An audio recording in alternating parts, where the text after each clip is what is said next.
Assalamualaikum warahmatullahi wabarakatuh. Perkenalkan nama saya Ertuğrul Widantara. Saya dari Prodi S1 Sistem Informasi dengan NIM 25105120001 dari kelas B. Pada video kali ini saya ingin mempresentasikan tugas akhir mata kuliah Statistika dan Probabilitas yang diampu oleh Ibu Rifka Dwi Amalia dengan berjudul Analisis Kepuasan Mahasiswa terhadap Layanan Akademik FIK UPNVJ berdasarkan data evaluasi layanan oleh mahasiswa. Tujuan dari analisis saya kali ini adalah untuk mengetahui rata-rata kategori kepuasan mahasiswa terhadap layanan akademik FIK UPNVJ apakah sudah mencakupi kategori cukup dengan menggunakan teknik perhitungan seperti statistika deskriptif, terus pendugaan parameter, dan juga uji hipotesis. Untuk datanya, saya memiliki data dummy yang dimana yaitu data evaluasi layanan oleh mahasiswa. Data dummy di sini memiliki data 100 responden atau 100 pengguna, di mana saya ingin mengambil 30 data aja dengan cara sekuensial atau data secara berurutan, di mana saya mengambil dari data R001 hingga R030. Cara ini untuk saya mempermudah pengambilan data dan juga untuk mempermudah melakukan pengolahan data. Nah, untuk skala Likert yang saya gunakan itu skala 1 hingga 4. Misalnya skala 1 itu untuk skala skor kepuasan yang mahasiswa itu sangat tidak puas, dan skala 4 itu skor kepuasan mahasiswa yang memiliki misalnya sangat puas gitu. Lalu untuk variabel dan hipotesisnya, variabel di sini terdapat dua variabel, yaitu variabel X dan juga variabel Y, di mana variabel X itu untuk kualitas layanan dan variabel Y itu untuk kepuasan layanan. Nah, saya pada tugas akhir kali ini menggunakan variabel Y karena variabel Y ini sangat cocok dan sangat relevan untuk menyelesaikan rumusan masalah atau sangat relevan dengan judul, yaitu menganalisis kepuasan mahasiswa. Nah, maka dari itu saya menggunakan variabel Y. Nah, karena skala Likertnya 1 hingga 4, maka kita menggunakan nilai acuannya itu, mu0-nya itu yaitu 3. Sehingga rumusan hipotesisnya itu H0-nya jika kurang dari 3, maka kategori dari rata-rata kepuasan mahasiswa itu kurang dari cukup. Dan ketika H0-nya itu lebih dari 3, maka kategori kepuasan mahasiswanya sudah lebih dari cukup atau cukup. Nah, pada pengujian kali ini kita menguji dengan uji satu arah ke kanan karena hipotesis alternatifnya itu menggunakan tanda lebih dari. Sekarang masuk ke perhitungan, yaitu statistik deskriptif, di mana statistik deskriptif ini ada rata-rata mean, ada median, standar deviasi, nilai minimum, dan nilai maksimum. Kita mulai dari mean terlebih dahulu. Mean itu merupakan sebuah rata-rata dari nilai kepuasan yang di variabel Y di sini, di mana rata-rata di sini nilainya itu terdapat 3,25, yang berarti nilai tersebut sudah memiliki kategori cukup dari skala Likert yang digunakan, yaitu 1 sampai 4. Nah, pada median di sini merupakan nilai tengah dari variabel Y yang rata-rata kepuasan. Nah, nilai ketengahnya itu sama seperti si mean ini, yaitu 3,25. Nah, artinya mengidentifikasi nilainya itu simetris dan ratanya masih sama gitu, kepuasan mahasiswanya itu masih simetris. Nah, kalau standar deviasi itu rata-rata yang tersebar. Nah, di mana yang kita dapatkan itu di sini nilainya itu 0,52. Nah, 0,52 ini artinya responden mahasiswa masih tergolong kecil. Artinya si mahasiswa ini jawaban respondennya itu rata-rata itu konsisten, jadi dia sama dan tidak terlalu beragam dengan mahasiswa lainnya. Nah, untuk nilai minimum di statistik deskriptif di sini merupakan nilai terkecil dari rata-rata kepuasan, di mana di sini terdapat nilai 2,25 dan ini tergolong cukup rendah dari skala Likert, yaitu 3. Nah, artinya ini masih bisa dijadikan bahan evaluasi atau perhatian selanjutnya bagi pihak layanan FIK-nya. Nah, di mana berarti si mahasiswanya masih ada beberapa yang menjawabkan responden itu kurang puas ataupun sangat tidak puas.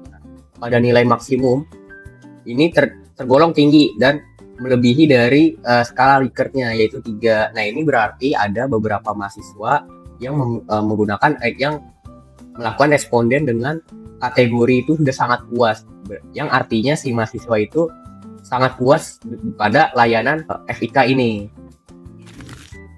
Dari statistik deskriptif, sekarang kita lanjut ke pendugaan parameter. Pendugaan parameter di sini saya punya derajat bebas, standar error, tingkat kepercayaan, alfa, nilai T-table, batas bawah, dan batas atas. Sekarang kita mulai dari standar error terlebih dahulu. Standar error ini untuk menggambarkan tingkatan kesalahan dan ketidakpastian dari rata-rata sampel untuk memperkirakan rata-rata populasinya.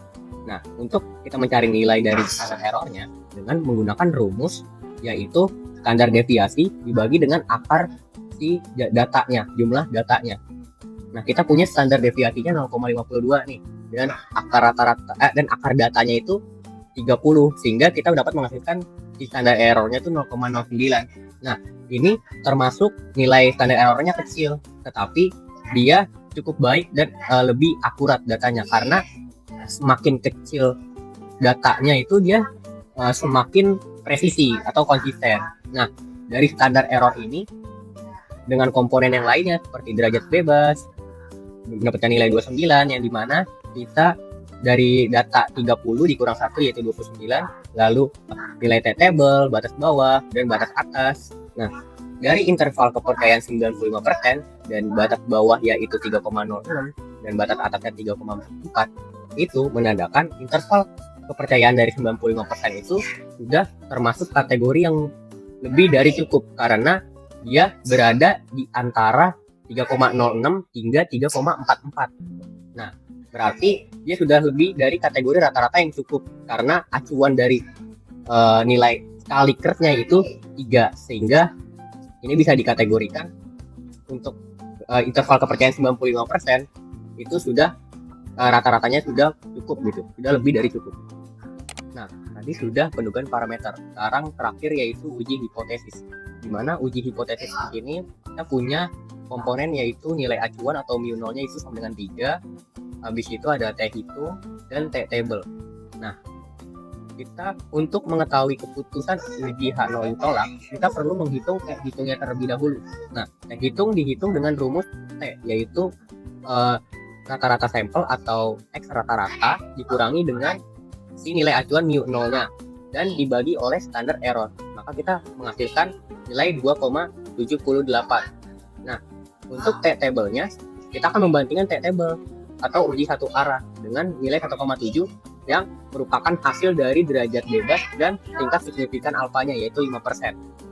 Di mana T-table ini dan T-table uji hipotesis ini dan nilai T-table pada pendugaan parameter ini berbeda, karena kalau nilai T-table pada pendugaan parameter ini dia memiliki dua arah, karena ada batas bawah dan batas atas, jadi dia memiliki arah ke keduanya. Sedangkan kalau T-table uji satu arah di uji hipotesis ini, karena untuk menentukan apakah dia lebih dari nilai 3-nya, dari nilai acuannya, dari skala Likert-nya itu 3. Karena dari skalanya itu 3 atau lebih besar.